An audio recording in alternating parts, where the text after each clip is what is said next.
Hey guys, this is Matt, and this is my review of the Paperboy. Now, before I begin, I'm going to tell you I'm going to do things a little bit differently this time. One of my friends gave me some constructive criticism, and one thing I'm going to do now is I'm going to do a short, brief summary of the movie before I do it, because my last review, Wolf of Wall Street, I didn't, and I know a lot of people didn't really understand what that movie was about, and I'm sorry for that. And now I'll do summaries of what the movie's about, because my friend told me he didn't really. After all I said, he didn't know what the movie was about still. So I will do a brief summary before I talk about what I feel. Alright, anyway, The Paperboy. This is not a very well-known film. It's a very small indie film, I think. It's directed by the guy Lee Daniels, who did Precious. And he did The Butler this year. I've not seen The Butler, but I have seen Precious, and I really like that movie. And I did not like this one, so I'll get to that later. Alright, the plot. The plot involves a journalist and his brother, and they're trying to see if this one convict is innocent of killing this one sheriff, and they get help from the pen pal of the convict, who is played by Nicole Kidman, and it's just this whole story of what they find out, what's happening, and it's a very weird movie. Let's just say that it was very odd, very odd. I did not understand what was going on in a lot of scenes, and information was not told to the audience that it should have, I think, to make it more clear. I don't like that about that. Alright, I'm going to move on to performances now. Sorry about that. Nicole Kidman, she was awesome. She was getting buzz for this film, for this role. And I love actors that completely disappear into the role, and she does for sure.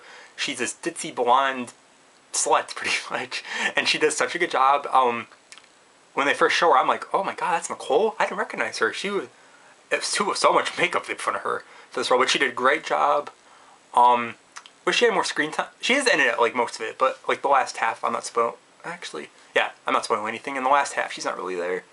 Matthew McConaughey was very good. I'm liking this new side of him we're seeing, because he was always in these romantic comedies.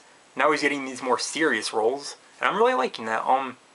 He's doing a great job in these serious roles. He was good in, Wolf of Wall Street, which I just saw. He was good in, The Lincoln Lawyer, from what I heard. I haven't seen that yet, but he was great in this, and I'm really liking this. He should really stick to these, more serious roles and stay away from the romantic comedies, which are kind of bringing his career down.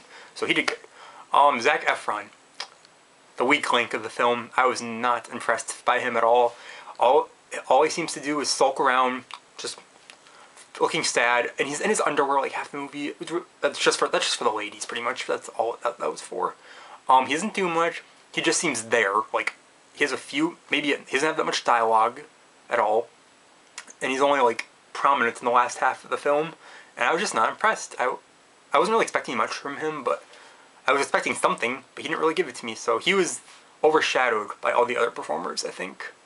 Alright, who else? Okay, oh yeah, John Cusack. John Cusack plays the convict, and I've never seen John Cusack give a creepy performance, and he was so scary. He was a sleazeball, he was creepy, his relationship with Nicole Kidman's character is just wrong.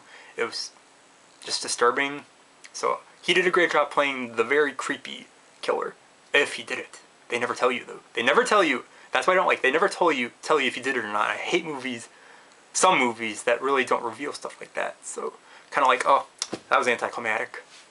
So those are performances. Oh yeah, I should tell you who they played. Zac Efron was the brother. His brother in the film is the journalist, Matthew McConaughey, and then Nicole Kidman, like I said, is the pen pal. And John Cusack is the convict. Those are who they played. Alright, on to other stuff I want to talk about. Since I love movies so much and I watch a lot, I pay attention to like the camera work, the cinematography, which is like the background stuff, the lighting. This film had very weird camera work, and it was very distracting. The editing was kind of, almost gave me a headache. Not like the Tree of Life. Tree of Life, that's a whole different movie that I don't want to go into. That was the movie I hated that had the worst editing I've ever seen. But this one was pretty bad. There were scenes like spliced together with others that didn't make a lot of sense. That was just weird. I can't really go into detail because I don't really remember anything specific. But it was just very odd. I didn't like it. Like I said before, the whole film was very vague on information on what was going on in the plot. My whole family was watching this, and there was this one point in the film where just like, what's going on? Like, how did this even happen? It was very weird. I don't know if he was trying to be too artsy, whatever. I know a big trend now is directors are trying to be very symbolic or like artistic with their films, and I'm not liking it. Like, you don't need to be too over dramatic or like over artistic. You can keep it simple and it still can still be a good film. But it kind of gave me that vibe a little bit, like Tree of Life again. That was like that. But yep, it could have been simpler, more like in our faces. I know some viewers like a challenge to see what's going on in a film, trying to figure out what happens, but it just frustrated me, and it frustrated my family too. We did not. Well, two out of my three people watching it did not like it. The other one did, but that's pretty much what the movie is. It was a mess to me. I think most scenes, it could have been directed better. I know this was adapted from a book, and I've not read the book. I kind of want to now, see how it compares, but just didn't do it for me. So that's all I want to talk about. I think. Let me think for a minute. Yeah, I think that's it. Said everything I wanted to. That's the Paperboy. Watch it if you want. See what you want. This is before this was released. When this just came out. This is the movie that was considered the one that Nicole Kidman peed on Zac Efron, and just everyone was talking about that because there's a scene in the movie where he gets stung by a jellyfish and she pees on him, and that actually did happen. That was real, and that's all the film is known for.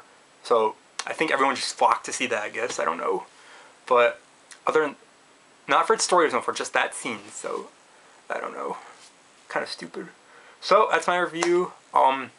Like I said, check it out if you want. I didn't think it was that good. It's not the worst movie out there, of course, but it could have been a lot better. The performances definitely saved it. So yeah, that's it. Next review.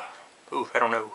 I have a bunch of films on my DVR list that I have to watch still, so it might be one of those. I don't know when the next one will be. Just gotta wait and see. And yeah, I think that's it.